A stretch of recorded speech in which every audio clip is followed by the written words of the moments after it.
Hello दोस्तों, welcome back to new video of this YouTube channel. आज हम लोग पढ़ने वाले हैं 2024 में आया हुआ एक और इम्पोर्टेंट क्वेश्चन। तो चलिए शुरू करते हैं। ये रखा है, एक नाव की शांत जल में चाल 18 किलोमीटर पर घंटा है, प्रति घंटा कह सकते हैं इसको।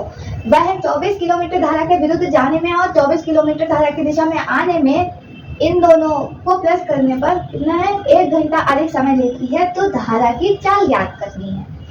अब जब चाल ज्ञात करने की बारी आती है तो चाल का फॉर्मूला भी याद आ जाना चाहिए। क्या होता है, चाल बराबर दूरी बटे समय।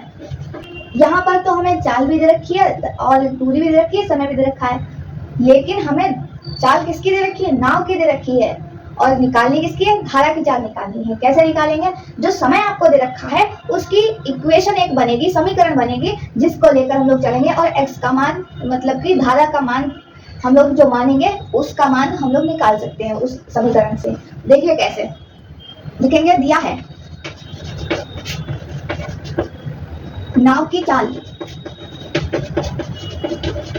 बराबर 18 किलोमीटर प्रति घंटा, किलोमीटर प्रति घंटा, ये एच है, और दूरी है 24 किलोमीटर। अब समय से समीकरण बनानी पड़ेगी। तो समय बराबर क्या होता है, समय इधर आ जाएगा, चाल इधर आ जाएगी, तो समय बराबर दूरी वैसे ही रहेगी, चाल यहाँ थी इधर आ जाएगी, तो समय बराबर दूरी बटे चाल हो गया। तो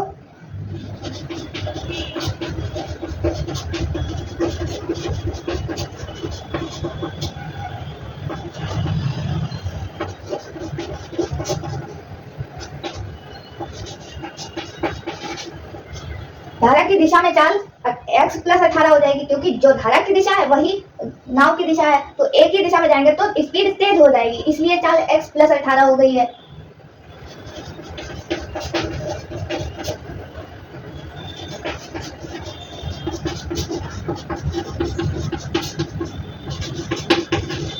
और जब धारा के विपरीत चलेंगे तो जो धारा की चाल होगी उसके विरुद्ध चल रही है, इसलिए x माइनस 18 हो जाएगा। धारा की दिशा में समय कितना हो जाएगा, दूरी बटे चाल। दूरी कितनी है, 24 किलोमीटर, चाल कितनी है, धारा की दिशा में जाएंगे तो x प्लस 18 हो जाएगी, तो 24 बटे x प्लस 18। जब धारा के विपरीत जाएंगे तो चाल तो समय कितना हो जाएगा, 24 बटे x माइनस 18। तो अब प्रश्नानुसार हम क्या लिख सकते हैं,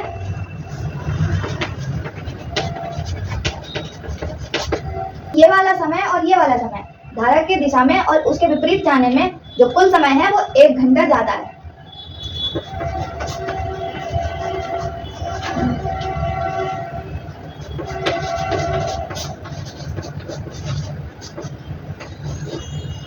इस तरह से इसे हम लिखेंगे। ये जो आपकी समीकरण बनी है इसको हम लोग अब सॉल्व यानी कि हल करेंगे। कैसे, 24 यहाँ भी है, 24 यहाँ भी है, 24 एक बार बाहर लिख लेंगे, अंदर बैठेगा, यहाँ पर से 24 गया तो 1 बचेगा, बटे में x प्लस 18, और यहाँ पे प्लस लगा देंगे, यहाँ पर से 24 चला जाएगा, यहाँ भी 1 बचेगा, बटे में x माइनस 18 बराबर 1।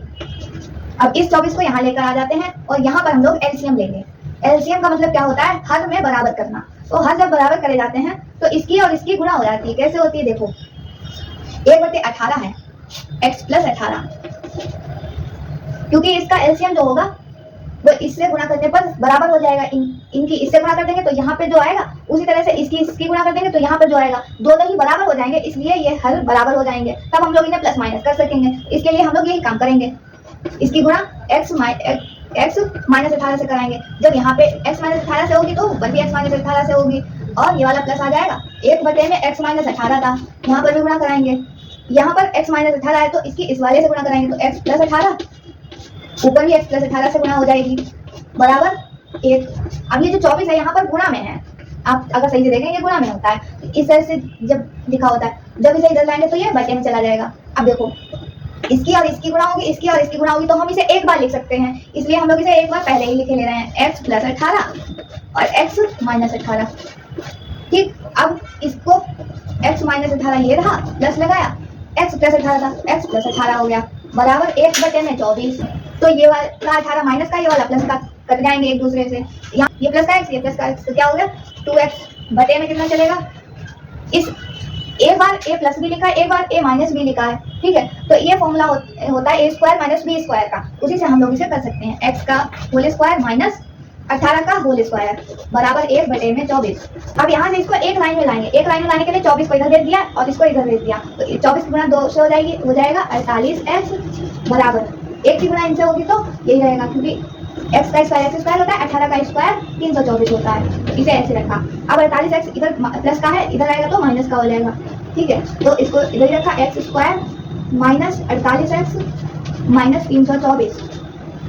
अब इसे ऐसे भी लिख सकते हैं, x square minus 48x minus 324 बराबर 0। बात एक ही है। अब इसके लिए हम लोग गुणनखंड करेंगे बीच वाले के। कैसे?